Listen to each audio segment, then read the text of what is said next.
नमस्कार दोस्तों, आज एक और पारिवारिक कहानी में मैं आपका स्वागत करती हूँ। आज की कहानी है, आखिर बूढ़े माता पिता के बारे में बेटे को ऐसा क्या पता चला कि उसके आंखों से आंसू नहीं रुक रहे थे। आज चंदन और राधा की दूसरी ख्वाहिश पूरी होने जा रही थी, जिसका इंतजार इन आंखों ने बरसों तक किया। और वह इंतजार और सपने आसमान में बिखरते पटाखों के अनेक प्रकार के रंगों के प्रकाश से, नीचे बजते शहनाई से, लोगों के पागलपन, मस्ती भरे डांस से और अपने बेटे को दूल्हे के रूप में देखकर उनके सपने पूरे हो रहे थे। कुछ देर बाद मानव और मेघा दोनों एक ही रिश्ते में बंध गए। चंदन और राधा दोनों नमी आंखों से हाथ जोड़कर भगवान से कहते हैं, हमारी यह बूढ़ी आंखें हमारे बेटे को दूल्हे के रूप में और हमारी नई बहू को कभी देख भी पाएंगी या नहीं। हमने उम्मीद भी छोड़ दी थी, अब हमारे सारे सपने पूरे हो गए। अब हम दोनों खुशी खुशी परलोक सिधार सकते हैं। कहते हैं ना कि जिनकी झोली में जितनी खुशियों के पल होते हैं वह उन्हें ज़रूर अदा होता है। लड़की वालों ने मेघा को विदा किया और ससुराल पहुंचने पर मेघा ने वह सारी रस्में पूरी की जो एक नई बहू करती है। शादी के पहले मेघा और मानव दोनों एक ही ऑफिस में जॉब करते थे। वहीं उन दोनों की प्रेम कहानी की शुरुआत हुई थी। लेकिन शादी के बाद केवल मानव ही काम पर जाता था और मेघा घर पर ही रहती थी। एक दिन जब मानव ऑफिस से आया तो मेघा ने भी काम पर फिर से जाने की जिद करने लगी। कहने लगी, आप तो काम पर चले जाते हैं और मैं यहाँ खुद को अकेला महसूस करती हूँ। पहले जैसे हम साथ साथ काम करते थे वैसे भी अभी भी तो कर सकते हैं ना। और वैसे भी हम जब तक 2 से 3 नहीं हो जाते तब तक मैं भी कुछ पैसे जमा कर लूँगी अपने बच्चों के भविष्य के लिए। हाँ, वह सब तो ठीक है, लेकिन माँ बाबा भी तो अभी बूढ़े हो गए हैं। उनकी देख रेख के लिए किसी एक को घर पर रहना पड़ेगा ना। मुझे नहीं देखभाल करना इन बूढ़े बुढ़ियों का। मानव गुस्सा होकर कहता है, मेघा यह कैसी बातें कर रही हो, वह तुम्हारे भी माँ बाबा हैं। तुम ऐसा कैसे बात कर सकती हो उनके बारे में। तो और कैसे बात करूं? दिन भर कुछ ना कुछ काम देते ही रहते हैं। बहू यह कर दो, वह कर दो, घंटों घंटों में ही भूख लगती है। अच्छे भले तो हैं, वह अपना ध्यान खुद रख लेंगे। तुम क्या मुझे यहाँ नौकरानी बनाने के लिए लेकर आए हो? अपने घर का काम करने से कोई नौकर नहीं बन जाता है, मानव ने कहा। खैर, जैसा तुम्हें ठीक लगे। पहले की तरह ही अब दोनों साथ ही काम करने लगे और बहू को काम पर जाने के लिए देरी ना हो इसलिए उसकी माँ सवेरे खाना बना देती थी। धीरे धीरे मानव की माँ कमज़ोर होती जा रही थी। एक दिन उसकी माँ सफाई करते करते ही चक्कर आने के कारण गिर पड़ी। चंदन को कुछ समझ नहीं आ रहा था कि क्या करे। पास में पड़ोसियों को बुलाकर उसे डॉक्टर के पास ले गया। डॉक्टर ने कुछ दवाइयाँ देकर उसे समय समय पर खाने के लिए कहा। चंदन हाथ जोड़कर डॉक्टर साहब को धन्यवाद करता है और घर आ जाता है। उस रात राधा अपने बेटे का इंतज़ार कर रही है और थोड़ी खुश भी है, क्योंकि आज अपने माँ की इस हालत में देखकर वो थोड़ा प्यार करेगा, 2 बातें करेगा, अपने हाथों से खाना खिलाएगा। लेकिन ऐसा कुछ नहीं हुआ। बेटा बहू आने के बाद सीधे अपने कमरे में चले गए, क्योंकि वह आज भी बाहर से ही खाना खा कर आए थे। तब चंदन ने खुद ही अपनी पत्नी के लिए जली पकी रोटियां बनाई और उसे खिलाया। उनकी आंखें आंसुओं से डबडबा रही थी। राधा रोते हुए कहती है, मानो मुझे देखने क्यों नहीं आया? अरे राधा, उन्हें ऑफिस में बहुत काम रहता होगा, थक गया होगा। देखना, सुबह उसे जैसे ही पता चलेगा वह तुम्हें गले लगाकर रोने लगेगा और कल पूरा दिन घर पर ही रहकर तेरी देखभाल करेगा। तुम इतना प्यार जो करती हो मानव से, और वह भी तो करता है। राधा के चेहरे पर हल्की सी मुस्कुराहट आ गई और वह उसी मुस्कुराहट के साथ सो गई। सुबह जगने पर मेघा देखती है, हे भगवान, किचन का सारा काम बिखरा पड़ा है, बर्तन जूठा पड़ा हुआ है। यह बुढ़िया आज अभी तक सो रही है। हमें काम पर जाने के लिए लेट हो रहा है। लगता है आज इनका भूखे रहने का विचार है। मानो जरा देखो, अपनी माँ को बड़े चैन की नींद सो रही हैं। इन्हें तो हमारी फिक्र ही नहीं है, हम खाएं या भूखे रहें। जरा तुम ही समझाओ अपनी माँ को। माँ, ओ माँ, दरवाज़ा खोलो। मानव के बाबा बाहर आए और बोले, बेटा तुम्हारी माँ की तबीयत ठीक नहीं है, कल देर रात नींद आई है, सोने दो उसे। इतने में ही मानव की माँ जग जाती है। मानव को देखकर खुश हो जाती है, कहती है, बेटा मानव इधर आओ। यह सब क्या है माँ? एक तो ऑफिस में इतना काम होता है कि पूछो ही मत, और आप चाहती हो कि मेघा ऑफिस से थक कर आए और हम सबके लिए खाना भी बनाए। वह बेचारी कैसे इतना सब करेगी? और आप दोनों तो पूरे दिन घर पर ही रहते हो, तो एक खाना भी नहीं बना सकते हो? और कुछ तो करना है नहीं आप लोगों को? चलो मेघा, आज बाहर ही खाना खाना पड़ेगा। इतना कहकर वह दोनों चले जाते हैं। मानव की माँ अपने बेटे की आंखों में अपने लिए प्यार देखना चाहती थी, लेकिन उसकी आंखों में अपने लिए गुस्सा देखकर वह अपने आप को दोषी मानकर फूट फूट कर रोने लगी। आज मेरा बेटा और मेरी बहू मेरी वजह से भूखे घर से चले गए, यह कहते हुए रोए जा रही थी। रोते हुए कहती है, आपने तो कहा था जब मानव को पता चलेगा मेरी तबीयत ठीक नहीं है तो वह मुझसे प्यार करेगा, लेकिन मानव ने तो मेरा हाल तक नहीं पूछा। अरे नहीं राधा, ऐसा नहीं है। हमारा बेटा हमसे बहुत प्यार करता है। तुमने सुना नहीं मानव ने क्या कहा? ऑफिस में बहुत काम रहता है, हो सकता है ना कि उसी काम को लेकर थोड़ा चिड़चिड़ा हो गया हो। तुम बुरा मत मानो। आज रात तुम मानव के लिए उसके पसंद का आलू का पराठा बनाना, देखना फिर उसका गुस्सा और काम का जितना भी टेंशन है दूर हो जाएगा।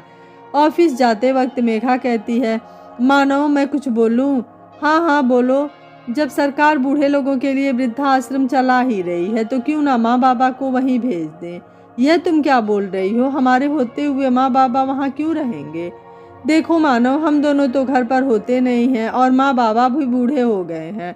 अक्सर दोनों बीमार पड़ते रहते हैं। कभी किसी दिन हमारी अनुपस्थिति में कुछ हो गया तो वृद्धाश्रम में अपने उम्र के लोगों के साथ रहेंगे तो उनका मन भी लगता रहेगा और उनकी देखभाल के लिए वहाँ बहुत लोग भी रहेंगे। तुम बिल्कुल ठीक कह रही हो। इतना कहते ही वह दोनों वापस घर लौट आए और आज ऑफिस से छुट्टी ले ली। मानव जोर जोर से आवाज लगाते हुए घर आता है। माँ बाबा किधर हो आप दोनों? हाँ बेटा, क्या हुआ आज इतनी जल्दी घर आ गए? हाँ माँ बताता हूँ, पहले आप दोनों अपने कुछ कपड़े बांध लो। क्यों बेटा, हम कहीं जा रहे हैं क्या? हाँ माँ, मैंने एक नया घर देखा है, चलो वही दिखाने ले जा रहा हूँ आप दोनों को। ठीक है, हम अभी कपड़े बांध लेते हैं। यह कहाँ ले आए बेटा? यह तो वृद्धाश्रम है। तुम हम दोनों को यहाँ छोड़ने आए हो? हम दोनों तुम्हारे ऊपर बोझ बन गए हैं क्या बेटा?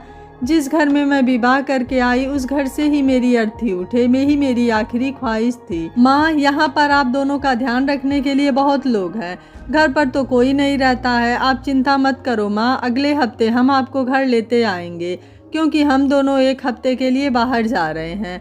आते ही आपको घर ले जाएंगे। इतना कहकर ही दोनों घर आ गए। चलो भाई, इन मुसीबत से तो छुटकारा मिल गया। वहाँ मानव के माँ बाबा हर रोज अपने बेटे के आने का इंतज़ार कर रहे थे।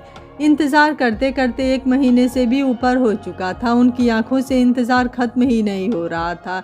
धीरे धीरे चंदन भी बीमार रहने लगे। एक दिन टहलते टहलते चंदन चक्कर आने की वजह से गिर पड़े।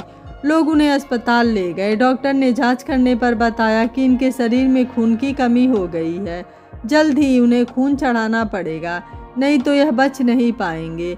इतना सुनते ही मानव की माँ बेहोश हो गई। चंदन का ब्लड ग्रुप ओ नेगेटिव था, जो कि बड़ी मुश्किल से मिलता है। डॉक्टर ने बताया कि इनके बेटे का भी ब्लड ग्रुप ओ नेगेटिव है और उन्हें यहाँ जल्दी बुला लीजिए। वृद्धाश्रम से मानव को घंटी आती रही पर फोन को नज़रअंदाज करता रहा। मेघा कहती है, मुझे पता है तुम्हारी माँ यहाँ आने के लिए जिद कर रही होंगी, तुम फ़ोन नहीं उठाओगे। तकरीबन 15 मिनट तक घंटी आती रही, फिर अचानक बंद हो गई। पूरे कमरे में सन्नाटा सा छा गया, जैसे कोई चीखते चिल्लाते अचानक चुप हो गया हो। मानव के मन में ख्याल आया, एक बार माँ बाबा को देख आता हूँ, सब ठीक तो है, तुम्हें कहीं जाने की ज़रूरत नहीं है। आज पूरे 3 महीने के बाद मानव अपनी माँ से मिलने जा रहा है। माँ को जब पता चलेगा कि वह दादी बनने वाली है, माँ कितनी खुश हो जाएंगी और मुझे देखकर और भी ज़्यादा खुश हो जाएंगी। अगर वह पूछेंगी मैंने इतनी देर क्यों लगा दी आने में, तो बता दूंगा कि बाहर से आने के बाद काम का लोड इतना हो गया कि छुट्टी ही नहीं मिल पाई। मानव आश्रम पहुंचकर अपने बाबा का नाम लेकर पूछता है कि वह कहाँ हैं, उन्हें बुला दीजिए, कहिएगा उनका बेटा आया है उनसे मिलने के लिए। बगल में खड़े डॉक्टर ने उनके पिता का नाम सुनकर पास आकर मानव को कहा, बेटा, जिसे तुम बोझ समझकर अपने कंधे से जिस बोझ को हटा चुके हो, उस बोझ को फिर क्यों ढोने आए हो? एक बात और बेटा, इतना तो मुझे भी समझ में आ गया, भगवान से मांगने पर जो हमें मिलता है वह हमारा अपना कभी नहीं होता। आप कहना क्या चाहते हैं? चलो बेटा मेरे साथ, मैं तुम्हें सारी बातें समझाता हूँ। चंदन और राधा दोनों 25 साल पहले मेरे अस्पताल में आए थे इलाज करवाने के लिए। जांच में पता चला था कि राधा को दिल की बीमारी है, वह ज़्यादा दिन तक जी नहीं पाएगी। इस बीमारी के इलाज के लिए बहुत पैसे चाहिए थे।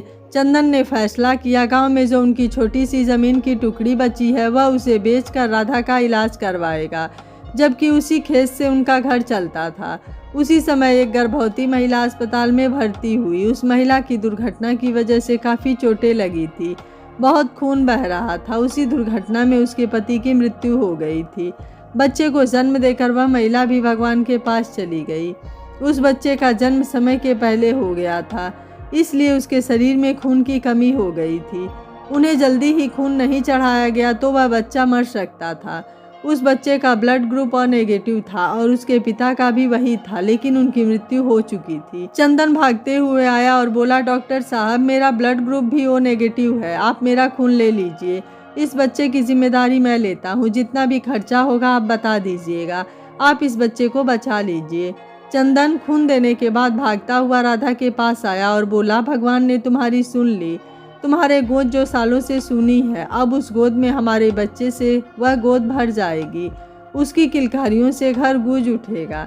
चंदन ने राधा को सारी बात बताई। बेटा तुम्हें पता है वह बच्चा कौन था? वह तुम हो, जिसको उन्होंने अपने खून से सींचकर बड़ा किया, सिर के ऊपर छत दिया, खुद को माँ बाबा कहने का हक दिया, बेटा होने का दर्जा दिया। तुम्हारी जान बचाने के लिए उन्होंने अपनी ज़मीन बेचकर तुम्हें जिंदा रखा। राधा को दिल की बीमारी थी, उनका इलाज न कराकर तुम्हें जिंदा रखा।